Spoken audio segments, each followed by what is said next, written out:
Bismillahirrahmanirrahim. Assalamualaikum warahmatullahi wabarakatuh. Alhamdulillahilladzi 'allama bil qalam, 'allamal insana ma lam ya'lam.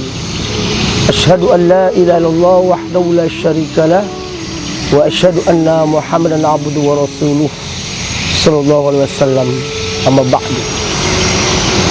Tiada henti-hentinya kita mengucapkan puji syukur kepada Allah Subhanahu wa taala yang telah memberikan nikmat dan hidayah kepada kita semua, sehingga dengan nikmat yang begitu banyak Allah berikan kepada kita, kita tidak mampu untuk menghitungnya sebagai manusia. Semoga kita termasuk orang-orang yang selalu tetap bersyukur di hadapan Allah Subhanahu wa taala. Salawat dan salam mari kita kirimkan buat Nabi besar Muhammad sallallahu alaihi wasallam dengan melafazkan Allahumma sholli ala sayyidina Muhammad wa ala ali sayyidina Muhammad. Kaum muslimin dan muslimat yang dimuliakan Allah Subhanahu wa taala.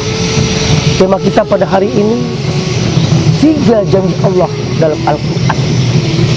Allah menegaskan dan menerangkan di dalam firman-Nya, walladzina amanu wa amilus solihati sanudkhiluhum jannati tajri min tahtihal anharu khalidina fiha abada wa'dallahi haqqan wa man asdaqa minallahi qila. Artinya, dan orang-orang yang beriman dan mengerjakan amal kebajikan akan Allah masukkan ke dalam surga yang di bawahnya mengalir sungai-sungai, mereka kekal di dalamnya selama-lamanya. Wa'dallahi haqqan, janji Allah itu benar.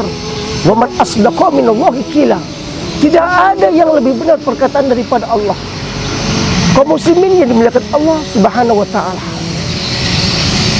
tidak kurang dari 1000 ayat Allah Subhanahu wa taala selalu menerangkan dan menjelaskan bahwa setiap janji Allah itu benar kepada manusia. Sebagai orang yang beriman, kita yakin dan percaya setiap janji-janji Allah akan Allah tepati kepada manusia. Apa bukti Allah bahwa Dia menyempurnakan janjinya?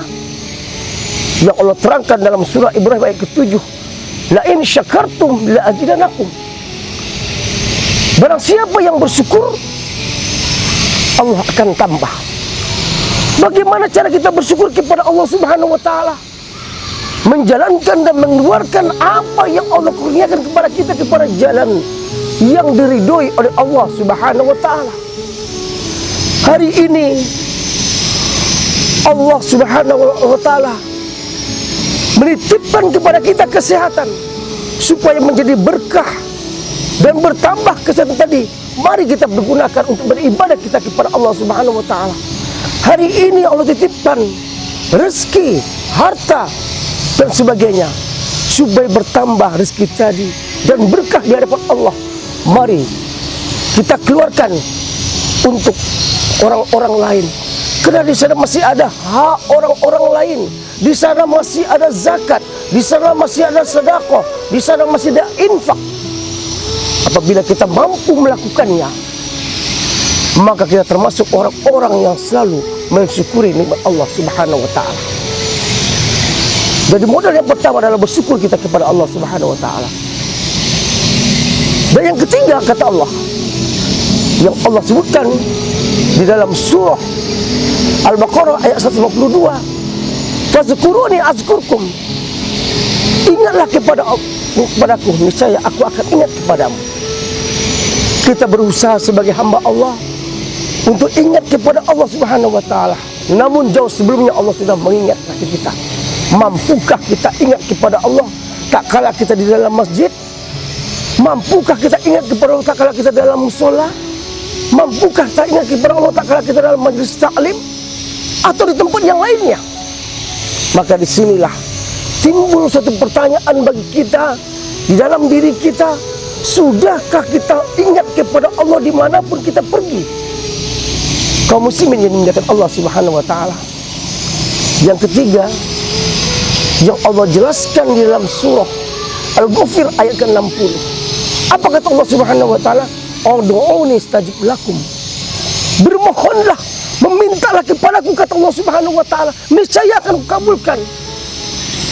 Orang yang beriman dan bertakwa kepada Allah Subhanahu wa taala harus yakin dan percaya setiap permohonan kita, setiap permintaan kita akan dikabulkan Allah Subhanahu wa taala. Sekarang kembali kepada diri kita, yakinkah setiap doa kita, setiap apa yang kita akan lakukan akan dikabulkan Allah Subhanahu wa taala? Maka kaum muslimin yang dimuliakan Allah Subhanahu wa taala, untuk meningkatkan hal-hal tersebut, selalu kita bersyukur kita kepada Allah, selalu ingat kita kepada Allah, selalu kita berdoa kepada Allah agar kita termasuk orang-orang yang betul-betul mendapatkan ridho dari Allah Subhanahu wa taala. Demikianlah tausiah singkat ini, semoga bermanfaat bagi kita semua. Wassalamualaikum warahmatullahi wabarakatuh.